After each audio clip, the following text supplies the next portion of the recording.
Hey, this is Meredith Elliott Powell, and you know what time it is. It is 8 a.m. Eastern time for Sales Logic. We're running a little bit behind. We're having some high winds here in Asheville, North Carolina.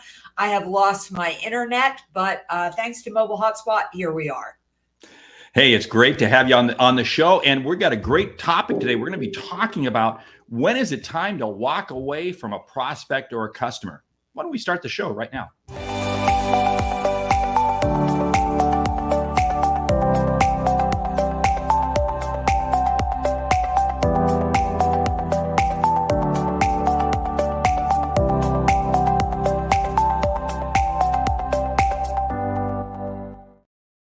All right, welcome back to a Sales Logic. Best way to start your weekend off strong. Now, before Mark dives in and really gives you the details of what we're going to focus on today, I always like to tell you how the show works.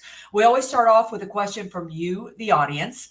And so if you want to participate, go to saleslogicpodcast.com. Just send us your question. We'll talk about you right here on the show. We've got a hot topic. We recommend a book. And because we want you to leave with return on investment, we have a lightning round. So Mark, give us a little more detail on what's up for today. Well, we've all had customers. We've all had prospects that, should we just walk away from them? But maybe our boss is telling us not to. So that's what we're going to be talking about today. The question comes from Katerina in Athens, Greece.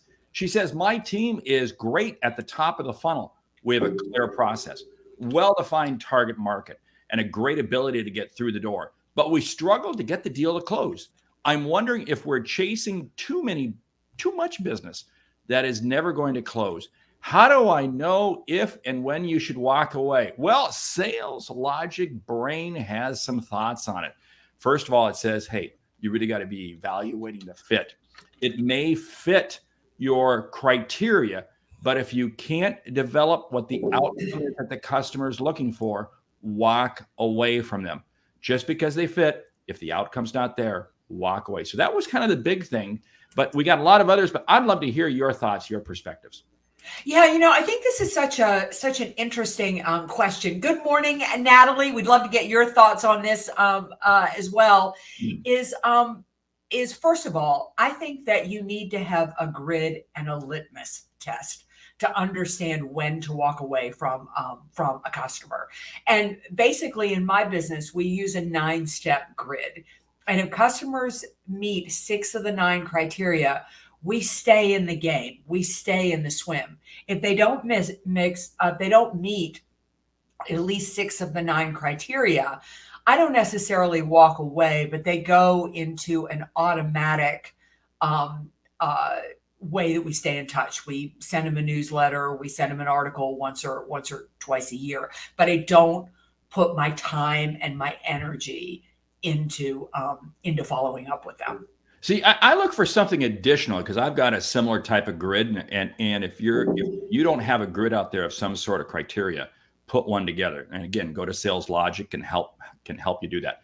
But here's the piece: I'm looking for, am I creating an element of trust and confidence with that prospect? Because if I'm not, if they're not trustworthy and they don't view me as being trustworthy, and okay, what is that? That means, are they sharing with me insights and information about their business or about themselves? Are they truly being transparent? And if they're not, then you know what? I got to really question, what would they be like as a customer? And I also question, are they just using me to ultimately get a package, to get some sort of a plan that they can shop with somebody else? I'm going to walk away from people like that. So how do you know, like, what is it that they say to you or don't say to you that makes you think they're not trustworthy, or they're not being transparent, or they're not, or that they're using you? Yeah, it comes down to, are they sharing with me what I refer to as proprietary information?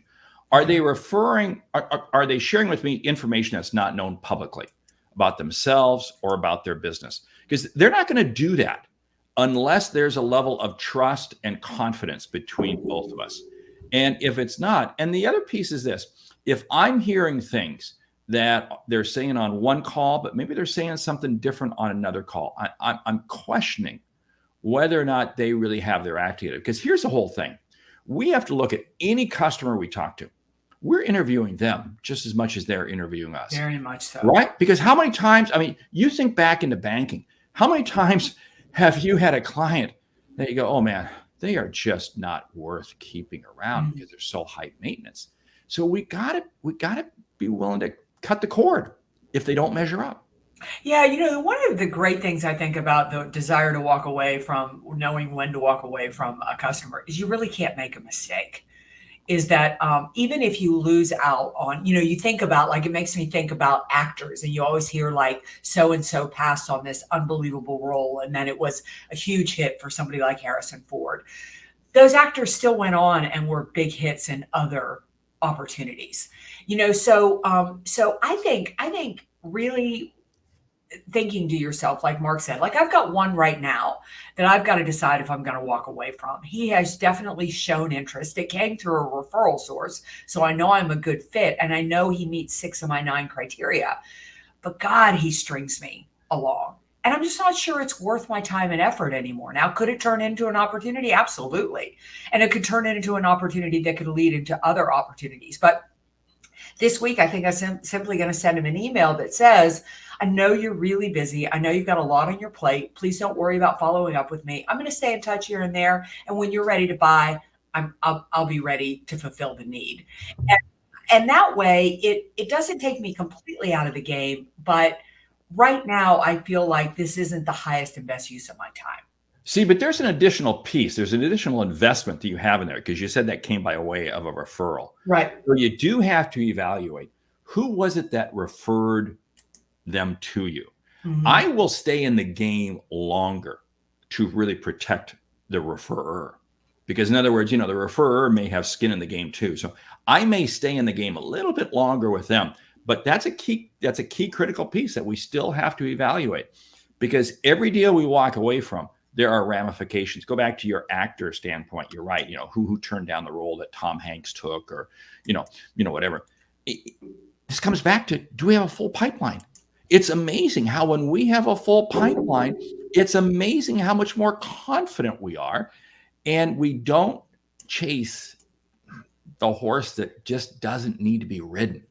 And yet that's exactly what too many salespeople do, because they don't have a full pipeline. Yeah, I think that's the other thing too, is that if and what I am evaluating on with this one that I'm thinking about walking away is, I think it's a really good question to ask yourself. Is this worth my time, energy, and investment? Is this the highest, best use of my time? I say this so often. One of the most expensive things you will ever do is make a sales call. And the reason is because I am spending time, money, resources, and energy, and have no control over whether I will get a result. So you want to make sure that you're doing that with the best opportunity to get a result. See, now there are 2 additional things to look at here. What's the value of the opportunity? In other words, if it's a huge opportunity, again, I may stay in it a little bit longer. Okay, I'm maybe selling myself out, but I'm going to, if it's a big deal. If it's a small deal, no, I'm gonna cut the cord very fast. The other piece to really evaluate as to whether or not that prospect is serious. Are they canceling meetings on you? Are you arranging calls and they're not? I've got a situation like that right now where I got a good size opportunity, but boy, the person just, it comes down to, like, my dog ate my homework type of excuse. Yeah. And, it's just not worth it. And so I'm not putting much emphasis into it anymore, because again, it's probably not going to materialize. So it's one I'm walking away from, but I'm just staying in it just a little bit, because you know what? Could be potential. So again, come back and evaluate your own time. I love your comment.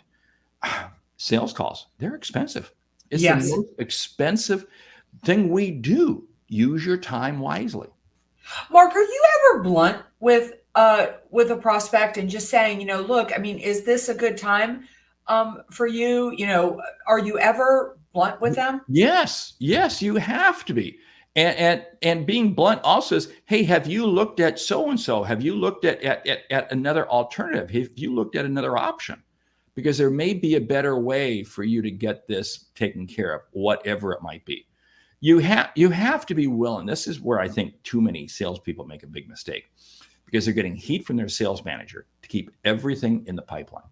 So they're not willing to ask the tough questions. You have to be willing to ask tough questions early on, because I'd rather get you out of my pipeline versus having you stay in the pipeline. In other words, you have to really qualify. You have to really qualify to stay in my pipeline.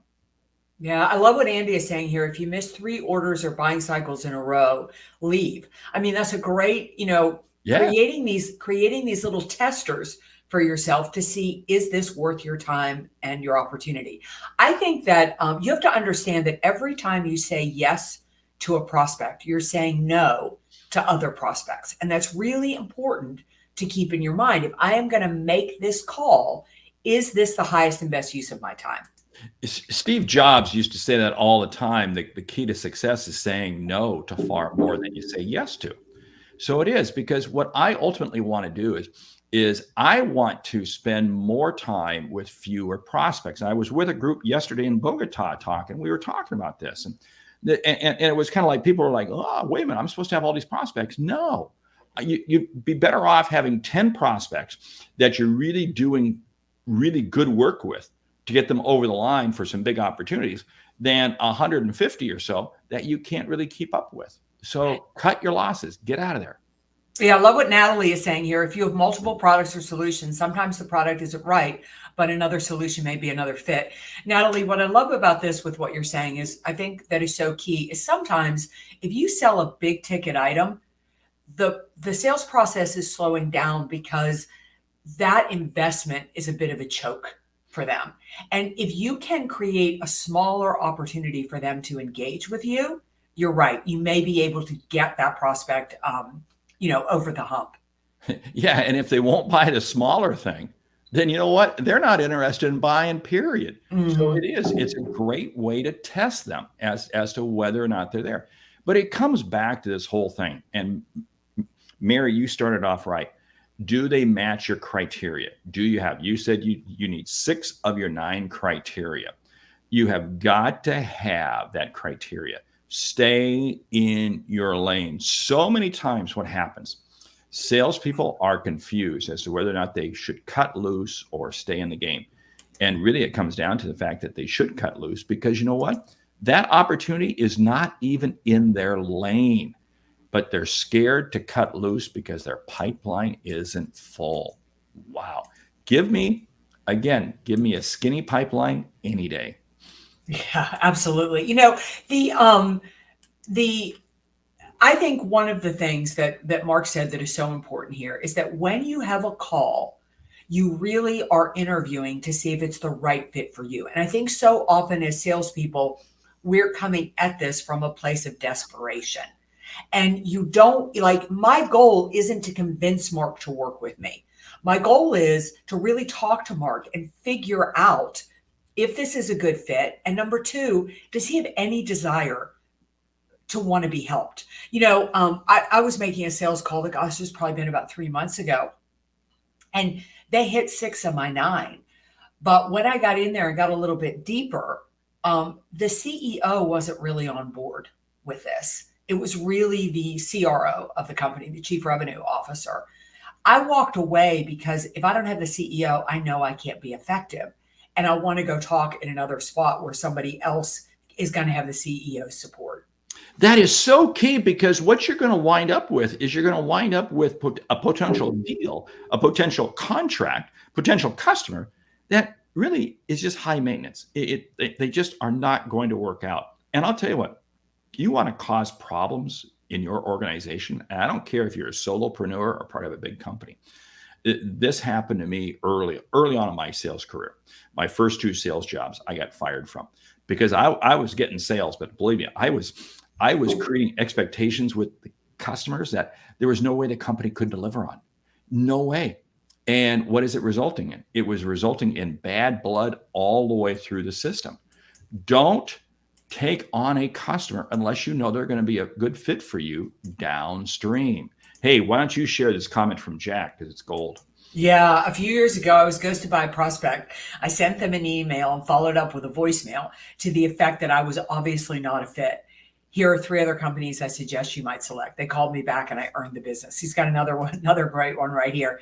Last year, I sent a stalled bank CEO a 4-stanza poem based on what we had discussed, written by ChatGPT. It was fun and light, and the CEO called me back. These are brilliant. Jack, I'm stealing this one today because the prospect that I am stalled with has a great sense of humor, and I think he will get a kick out of that. What a great idea. And here's the point. If they would have responded to neither one of those, Jack has the clue, not going anywhere. I need to move on. See, it comes back to there's still going to be that personal connection. If there's not a personal connection, cut loose, get rid of them. Because again, there's always going to be alternatives for every customer. And many times, I love to say this, the most profitable sale you'll ever make is the one you don't make. Because again, you didn't chase the bad fit. Andy's comment, I love that. A prospect is no longer a prospect when you meet them. They're in a first date scenario leading to a non-exclusive long-term relationship. That's a great way of looking at it, Andy.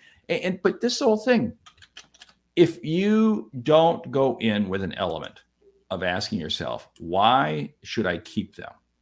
You will be forever beholden to keeping anybody and everybody in your pipeline. Yeah. And you know what?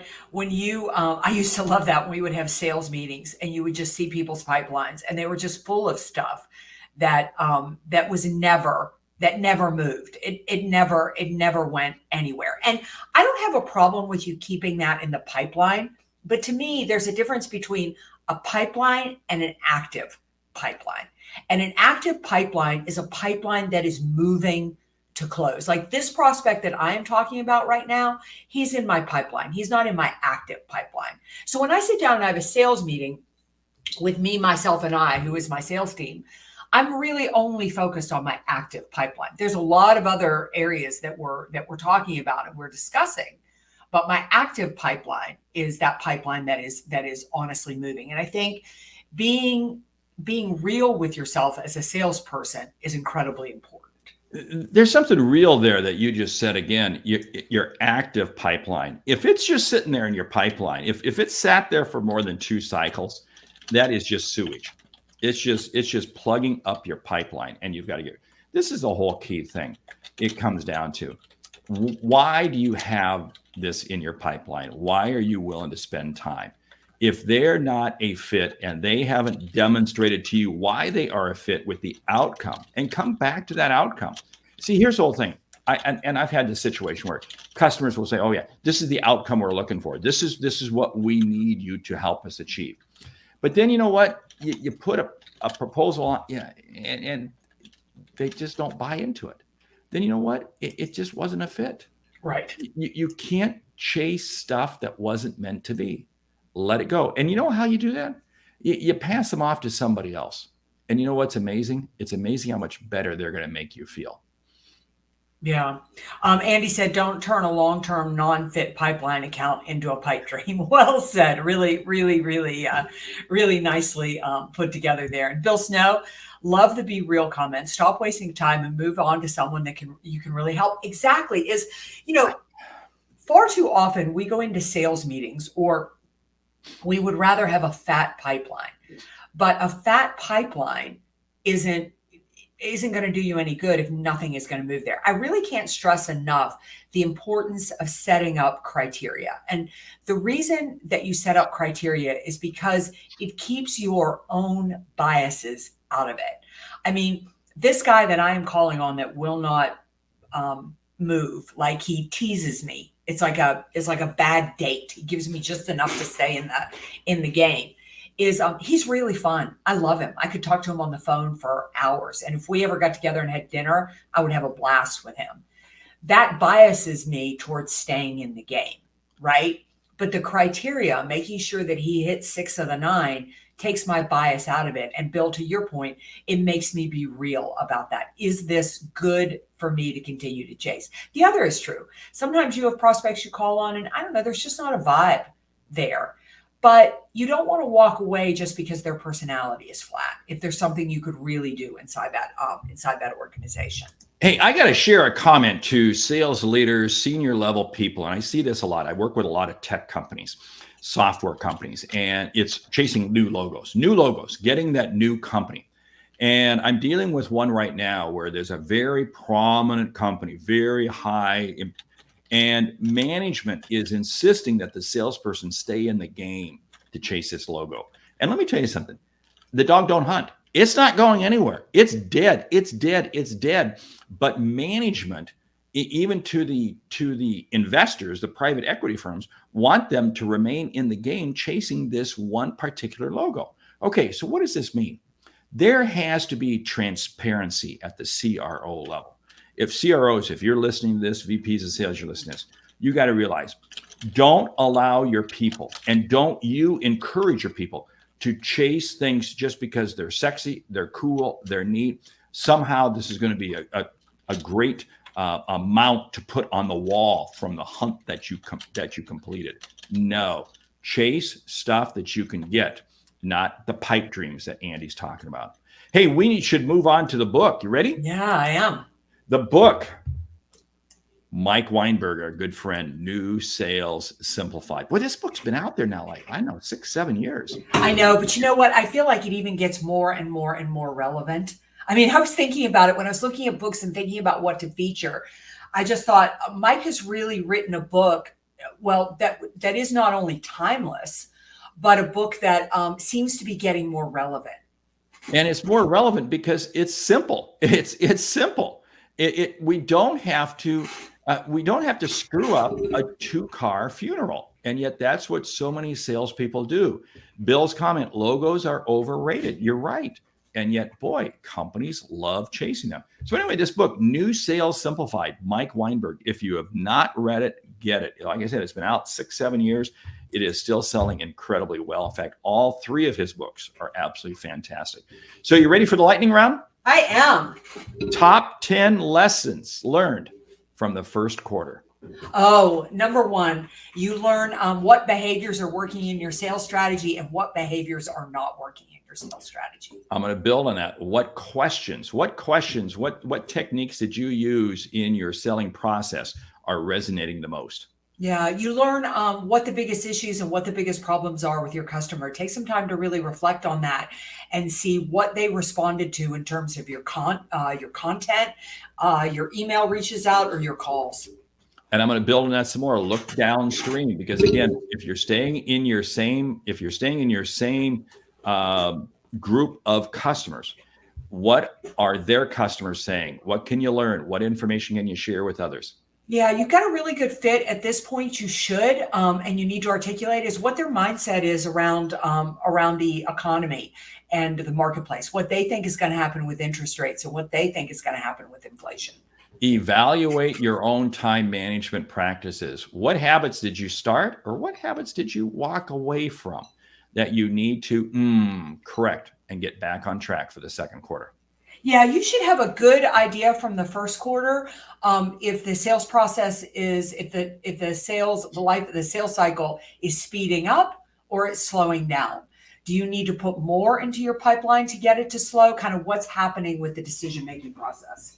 Take a look at each one of those customers that you worked with in the first quarter and say, okay, where's the additional business? Where's the next piece of business? How will each of those customers help me in achieving the numbers that I want to achieve in the second quarter? Yeah. Number 9, you should have from the first quarter the best practices, the things that really, really worked in closing business that you want to take into second quarter, and a nice strong list of what you need to let go of.